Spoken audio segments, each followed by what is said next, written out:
Let's dive in. We've got a really interesting source today. It's a review for a film that, well, it sounds pretty special. It does, yeah. Our source is a review straight from the Glasgow Film Festival, and it's looking at a film called The Ballad of Wallis Island. Right. And our job here is basically to unpack this review, see what insights we can pull out, and really get a feel for what makes this film stand out, but, based only on what this one source is telling us. Exactly. And the review kicks off with a premise that's, well, quite intriguing. Oh, yeah. What's the core idea? It's about these two former musical partners, haven't spoken in ages, and then suddenly they get this offer, an absolutely huge amount of money. How much are we talking? The review says hundreds of thousands of pounds. Wow. Okay. Yeah, for just one gig on this really remote island. And right away, the review kind of uses that setup to signal how the film digs into music's connection to our past, our memories, Yeah. all that complex stuff. Hundreds of thousands for one gig. Okay, yeah, that's definitely a hook. So let's get into that setup a bit more. Who are these former partners? So first there's Herb McGuire. He's played by Tom Basden.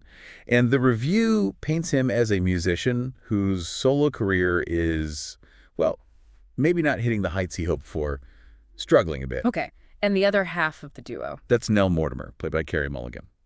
And interestingly, the review makes a point that she's totally left music. She's making chutney now. Chutney, right. That's unexpected. It is quite the pivot. And the person bringing them back together, the one making the offer, is this character, Charles Heath, played by Tim Key. He wants them for this gig on Wallis Island, this remote spot in Wales. And the review says they both just accept, unquestioningly. Yep.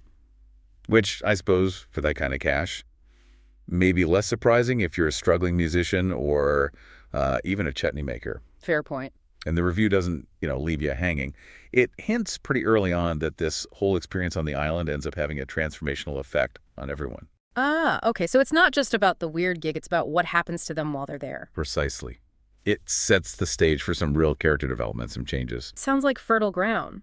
And speaking of the characters, the review seems really positive about the casting, the performances. Oh, very much so.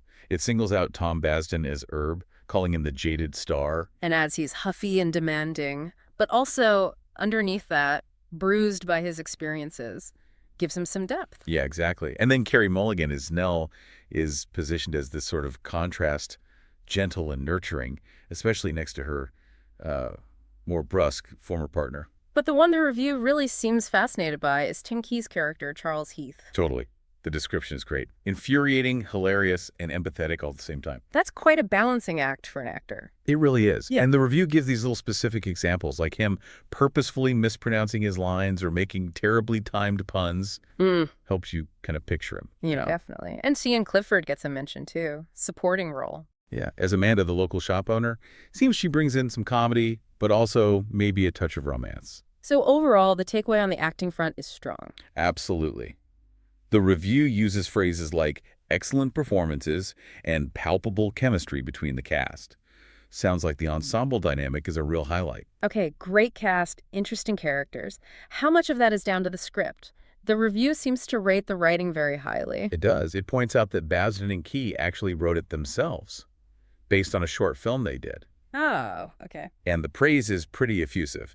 It calls the writing so sharp and so funny, you'll almost struggle to catch your breath. Wow, that's high praise for comedy writing. It really is. Yeah. And it specifically mentions the humor being uniquely British. Right, and there was that specific example. Yeah. Quite dark, wasn't it? Yeah, a reference to Harold Shipman that apparently had the Glasgow Festival audience choking on their Sauvignon. Okay, so it gives you an idea. It's not afraid to push things a bit, sounds like. Definitely suggests a sharp, maybe slightly edgy, comedic style, but one that clearly worked for that audience. In this sharp writing, it seems like it's doing more than just getting laughs. The review points out something clever about how music is used. Yeah, this is really central. It's not just background music. The film apparently uses the songs, their shared musical past, as the way into exploring these bigger themes: nostalgia, loss, grief, memory. How does that play out with the characters? Well, take Charles, Tim Key's character. The review says he is unable to detach himself from his notion of who McGuire and Mortimer once were. Ah, so he's stuck. Kind of. Because their music connects him to this cozy, nostalgic glow of a happier time in his life. He needs them to be who they were. While Herb, Tom Basden's character, is dealing with the present, his lack of success now. Exactly. He's mourning his lack of solo success. And the review mentions unexpected jealousies because Nell has moved on. She no longer misses their former life. So the very thing that connects them to music actually highlights how differently they feel about that past now. Precisely. The review calls it an interesting take on the notion that music is something that binds us together. Because here, it seems to bind them, but also show the gaps between them now. They're different perspectives. That is interesting. Does the review give an example of that? It does mention one specific scene. Nell encourages them to write hopes and dreams on lanterns to release on the beach. Okay. And it notes that Herb is struggling to see what the future might hold for him precisely because he's so wrapped up is he in the past. It sounds like a really visual way to show that internal conflict. Yeah, that makes sense. So the music is key to the themes, the characters. But what about the music itself? Is it any good, according to the review? Juice like it, yeah.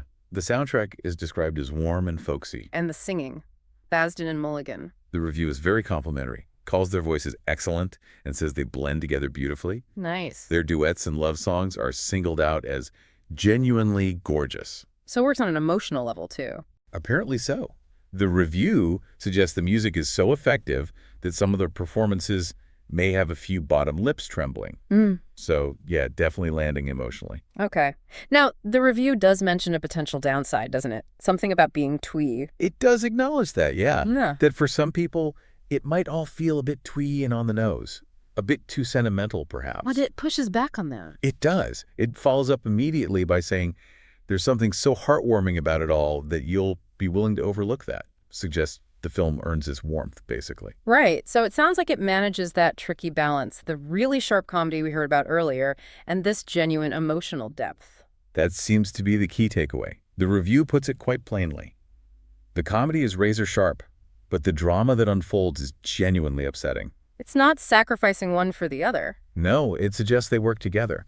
And it credits both the writing and the performances for knowing how to maximize both elements for the most amount of impact. Which sounds like, skillful filmmaking. Yeah, definitely.